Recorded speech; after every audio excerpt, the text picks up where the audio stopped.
Hello casters, and welcome to this beginner's guide to the wind element in Elestrals. Today I'm going to break down all of the runes wind has access to, as well as the best Elestrals you can be playing.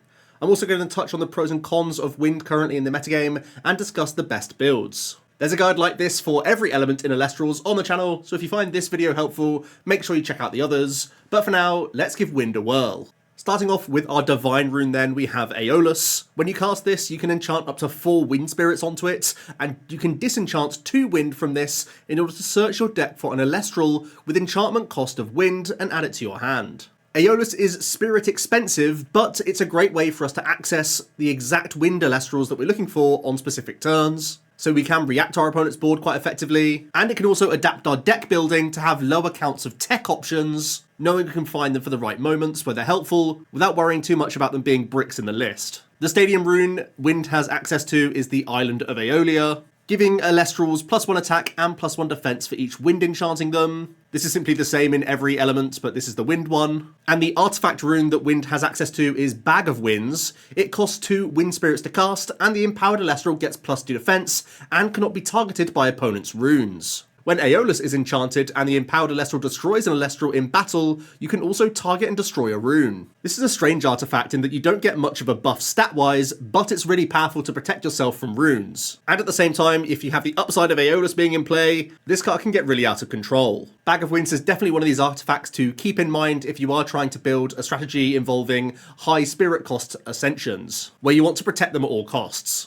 Next up we come on to the Invoke runes for wind. We start off with Tornado, which just costs 1 and targets an opponent's rune and returns it to their hand. This is one of those cards that's most powerful when your opponent only has 1 set, as it can pave the way to guarantee an attack, or it can be a great way to disrupt Divine Runes if your opponent has committed multiple spirits. Overall, I think this is somewhat of an unexplored card in Wind, because there are a decent number of opportunities to use this card effectively. Next up we have Tower of Winds. This also just costs 1 wind spirit. You can Nexus a wind to an enchanted wind Elestral, and if you do, you can special attend it to an Elestral from your hand. This does feel like quite a combo-y effect, but of course we do have Aeolus that can tutor cards for us, so we can ensure that we're ascending into the right targets. There are also just some good receivers in Wind generally, so if you just want to use this as another means of Nexusing to trigger some of their effects, that could be good enough for this card.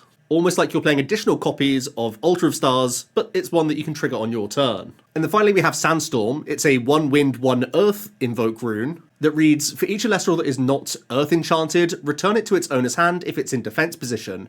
Otherwise, change it to defense position. Until the end phase, those Elestrals cannot change position. Because this targets both sides of the board, you have to play it on an empty board if you're fully in wind, or you need to misenchant your wind Elestrals to get a useful effect out of it, unless you're happy having your Elestral turn to defense. I only really see this card as a useful way to reset if the opponent's built too big of a board for you to deal with. But then again, it's just a much more costly version of playing something like Tsunami. Onto the Nexus and Receive cards in Wind, where it has some incredible options. First of all, we have Exalt Air, which is a 3/2 wind Elestral that can Nexus up to 2 wind. When you do, an opponent must expend 2 spirits. This card combined with Toxiswarm, which also forces the opponent to expend a spirit when it receives a wind, does enable a strategy revolving around forcing an expend out of the opponent. And in fact, it's probably one of the best ways you can be playing Wind in the game right now. Toxiswarm is the easier to activate of the two, where simply by receiving 1 wind, an opponent must expend 1. So simply being cast, it starts to get value, and it also has a pretty reasonable 4/1 stat line. Next up we have P-Gust. It's just a 2/3, but when it receives 1 or more wind, you can target and destroy a rune. This card isn't great in combat, but can immediately get value by coming into play on certain Divine Runes, or once again clear some back row, so at the very least you're going card for card.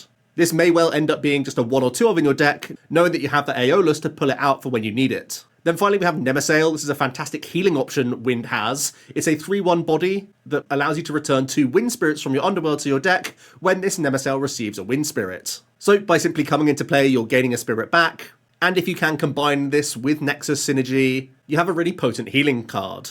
Onto the other staples of Wind then, we start with Galaxair. It's a 3/4 stat line that can target an Elestral and swap its attack with its defense until the end phase. This card is scarily similar to something like Muddlet or Eddy, although it has completely different text, because rather than changing position of an Elestral, you're changing their stat line up, which usually allows the Galaxair to get over whatever you're trying to face. Next up we have Sorlet. It's a 5/1 Wind Elestral that can expend 1 wind in order to change the position of an Elestral unless it's wind enchanted. This card is a little more costly than something like an Eddy, but does have that extra +1 attack, and simply based on this stat line alone, you may not even require expending to get over opponent's Elestrals. Next up we have Veretuka. It's a 3/1 body, and when it enters battle with an attack position Elestral that has equal or fewer enchanting spirits, you can suppress that Elestral and destroy it. If you do, this Veretuka deals no damage this battle, but it's just another way that you can get over opponents' Elestrals, even if they have larger stat lines. Then finally, I wanted to touch on Aeromare. It's a 4/5 body, which is incredible for a 1-spirit Elestral. It's very robust, even up against position-changing Elestrals, so it's a really sticky body, making it a great option to ascend from. Speaking of which, when you ascend this Aeromare, you can cast it from your underworld as an artifact rune,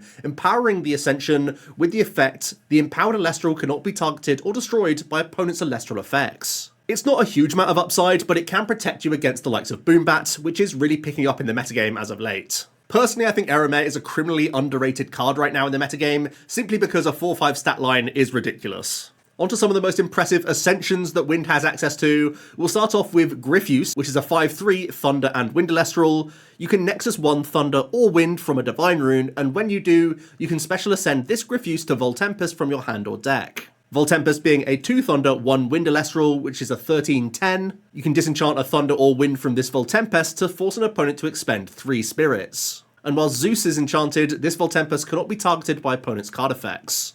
Because Thunder is already just such a fantastic element in the game, it's not too difficult to try and merge both Wind and Thunder into one coherent strategy, and Voltempest is forcing expending of spirits, which works really nicely with the likes of Toxiswarm and Exalter, which are already some of our most impressive options. It's also very possible to play both Zeus and Aeolus in the same deck list, with the potential for Elechic if you're going down that Thunder avenue, to search whichever Divine Rune you require in the situation. The other ascension to look at starts with Hydrake, which is a 4/1 Wind Spirit. When this Hydrake is destroyed in battle, you can special cast a Twindra from your hand or deck in attack position. Then we have Twindra, which is a 5/4 body, and when this Twindra is destroyed in battle, you can special cast a Penterra from your hand or deck in attack position. Penterra being that gigantic 15/8 3-Wind Spirit Elestral, and when it's destroyed by an opponent's card effect, you can special cast any number of Hydrake or Twindra from your hand or deck in attack position. It's not always the easiest to get these Elestrals to crash into opponents, but there are some situations where your opponent is just going to forego attacking whatsoever, and that in itself can be a big benefit to these cards. A bigger issue for these Elestrals is when they're destroyed outside of battle, because then you're whiffing on your special cast. Going on to the best archetypes for Wind then, we're going to start off with a Wind Nexus approach where you have Exalter as this sort of finishing option. Combining Thunder alongside the Wind package is fantastic here, because you also gain access to Toxion, which essentially has the same effect as our Toxiswarm, but for Thunder Spirits. And in this deck list, we're not really trying to get the early Aeolus in for that tutoring, for the search of certain Elestrals, unless we really need to find the Exalter. But more so, we're going to use that Aeolus as a Nexus bank to cash in on Exalter all in one turn, almost acting like a pseudo-eruption. This deck list is able to play both Quackle and Nemasail, so you have a ton of survivability while you whittle your opponent down with both your Scorpions. The other build of Wind that I think is worth exploring revolves around that Voltempest. Ultimately, it's not going to be a dissimilar shell from the Exalter, but rather than going for a Nexus strategy, you're looking towards Ascension instead. I think the biggest upside of Voltempest is you're not naturally fantastic at winning combat with the Wind element, so having some beefier stat lines can help out in a few specific situations. Onto the pros and cons of Wind then.